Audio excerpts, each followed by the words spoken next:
Ursula von der Leyen foi reeleita para um segundo mandato como presidente da Comissão Europeia. A decisão foi confirmada após uma votação dos legisladores. Em discurso ao Parlamento Europeu na França, ela prometeu investir em infraestruturas e na indústria e também criar uma nova União Europeia de Defesa.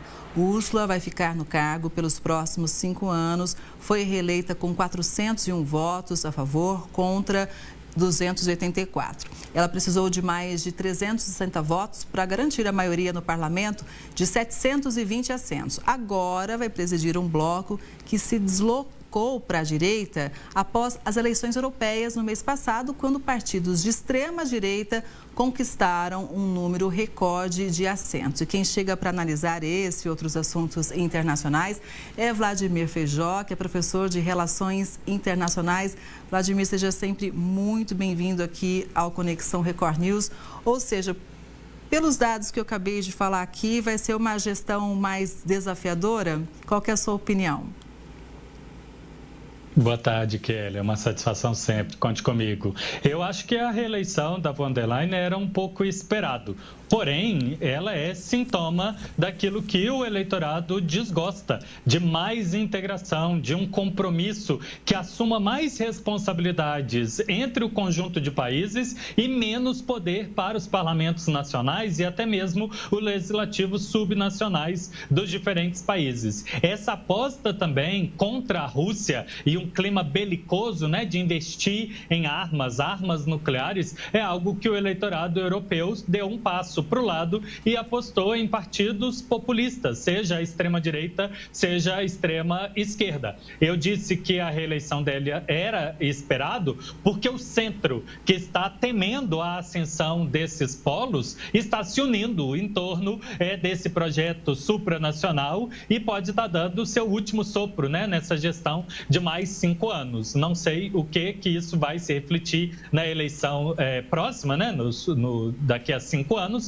Porém, o que acontece agora é que ela vai ter que lidar com uma situação europeia diferente de quando ela assumiu o primeiro mandato. Não só porque terá que lidar no Parlamento Europeu com mais oposição, mas também com governos nacionais que talvez vão ser eurocéticos, serão contrários a essa união. Veja que o tema da guerra da Ucrânia já divide, tem o Viktor Orbán e outros países, da Hungria e outros países, questionando se a Europa deveria seguir apoiando, e fora isso, todas as instabilidades. Na França, finalmente o Macron aceitou a renúncia do primeiro-ministro e sabe-se lá quem assumir se terá estabilidade, e parte da oposição deseja isso mesmo, uma releitura desse posicionamento do que a von der Leyen disse. Um sistema europeu de segurança, imagino eu que já projetando a vitória, inclusive, do Donald Trump, e que talvez ele daria um passo atrás.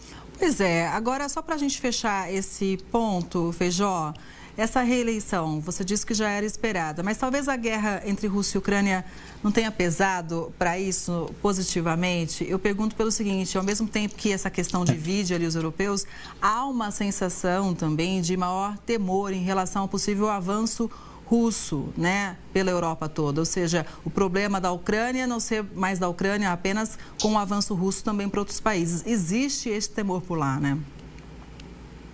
Existe, muito bem consolidado no establishment político, os políticos tradicionais, os que ocupam cargos, mas talvez não compartilhado com essa certeza absoluta pelo eleitorado europeu. Então, como eu chamei a atenção, quem está no poder com um planejamento geopolítico dos últimos anos, projeta na von der Leyen uma continuidade desse projeto, uma estabilidade desse compromisso de um apoiar o outro. E quem ameaça, ou quem vê a Rússia como uma guerra não só contra a Ucrânia, mas com outros países, se aglutina, portanto, nesse projeto, e a von der Leyen, ela é a ferramenta de facilitar essa costura entre os diferentes países. Agora, Feijó, tem uma notícia que é de grande destaque também, gostaria da sua avaliação. É o seguinte, o governo dos Estados Unidos monitorou o presidente Lula com a produção de pelo menos 819 documentos que somam 3.300 páginas de registros. Os dados se referem ao período de 1966 a 2019, ano em que o pedido foi protocolado. A confirmação do monitoramento foi feita pelo jornalista e escritor Fernando Moraes, biógrafo do presidente, e foi divulgada pelo jornal Folha de São Paulo. O órgão do governo americano que produziu a maior parte dos levantamentos sobre o presidente brasileiro teria sido a CIA, a agência de inteligência do país, responsável pela elaboração também de 613 documentos e cerca de 2.000 páginas sobre Lula. A equipe do escritor ainda aguarda o retorno dos órgãos do governo americano. Qual é a sua análise? A gente sabe que espionagem existe desde que o mundo é mundo, né? Inclusive a espionagem de países considerados amigos, mas sempre uma notícia dessa causa uma grande repercussão, né? Sim, porque países amigos com boa ponte diplomática não deveria ter tanta necessidade do uso do serviço secreto. Mas, Kelly, esse caso é bastante distinto daquele escândalo. E esse sim foi um escândalo quando o Wikileaks divulgou que a presidente em exercício do Brasil, a Dilma Rousseff, assim como a primeira-ministra da Alemanha, sofriam espionagem naquele momento para acompanhar o que elas faziam nos diálogos da OMC, na parceria com a Rússia e da China, e os Estados Unidos queriam ter isso em primeira mão, obtendo informação, inclusive, via acompanhamento telefônico. Esse caso, que envolve o Lula, foi através do emprego da Lei de Livre Acesso à Informação dos Estados Unidos, por alguém que pediu dados para ter percepções históricas, que talvez o próprio a ser biografado, que é o Lula, não tem muita memória exata disso, ou tem uma perspectiva enviesada, e ele, portanto, pediu aos Estados Unidos esse registro. E registro não sobre a atuação específica dele como presidente da República, como você chamou a atenção, vai até 2019. Portanto, essas informações que chegaram até ele estão sendo peneiradas e precisa identificar o objetivo. Lógico que a CIA seria aquele que produziu mais documento, que é uma instituição que tem décadas. NSA e outras instituições foram criadas depois do atentado de 11 de setembro. E o Lula, como um metalúrgico, membro de um sindicato que discursava, ou falava sobre interesses econômicos de uma multinacional americana, ou diferentes multinacionais instaladas no Brasil, faz sentido os Estados Unidos projetar essa imagem de lucro e benefício. Não podemos esquecer também que existia um plano do governo americano com os diferentes governos latino-americanos para monitorar a eventual influência durante a Guerra Fria de países do outro bloco. Já na década de 80, ele como candidato a constituinte, depois candidato à presidência da República múltiplas vezes, faz sentido o governo americano acompanhar com quem ele se associa, saber os passos, o que ele anda discursando, porque os Estados Unidos talvez tivesse que replanejar a sua relação com o Brasil. Portanto, até que venha à tona todos os detalhes dessa escuta ou desses registros, não tem nada de muito escândalo. Provavelmente são informações dos chamados agentes de campo, quase que só documentando. Nesse dia se encontrou com aquela pessoa, o tema era esse, ficou por tanto tempo. Agora, se tiverem informações que são notas diplomáticas, com análise, com perspectivas de como que deveria combater essa ou aquela perspectiva, aí a gente pode envolver assuntos de Estado, porque o Lula foi presidente 2 outras vezes e a situação exigiu uma resposta à semelhança do que aconteceu quando o Wikileaks divulgou aqueles dados de monitoramento da Dilma Rousseff. Feijó, já que a gente está falando dos Estados Unidos, olha só essa informação. 4 em cada 5 americanos acreditam que os Estados Unidos estejam fora de controle depois do atentado contra o ex-presidente Donald Trump. É o que diz uma pesquisa da empresa Ipsos, em parceria com a Reuters. O levantamento aponta que 80% dos entrevistados temem mais ataques. A pesquisa ouviu mais de 1.200 americanos. Trump fazia um discurso durante o comício eleitoral quando o tiroteio começou. O ex-presidente foi atingido na orelha e se recupera bem. O atirador de 20 anos foi morto pelas autoridades. Além dele, um bombeiro que assistia ao discurso também morreu.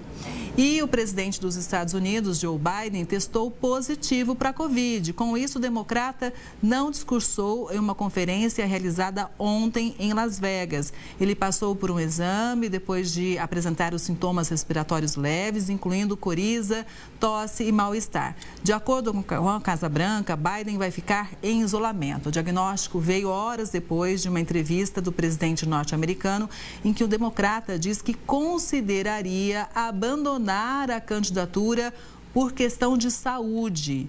Em junho, ele já havia enfrentado um resfriado forte. A condição foi usada por Biden para justificar o baixo desempenho no debate contra Trump. O que será que vai acontecer? Será que o Joe Biden continua pela corrida à Casa Branca?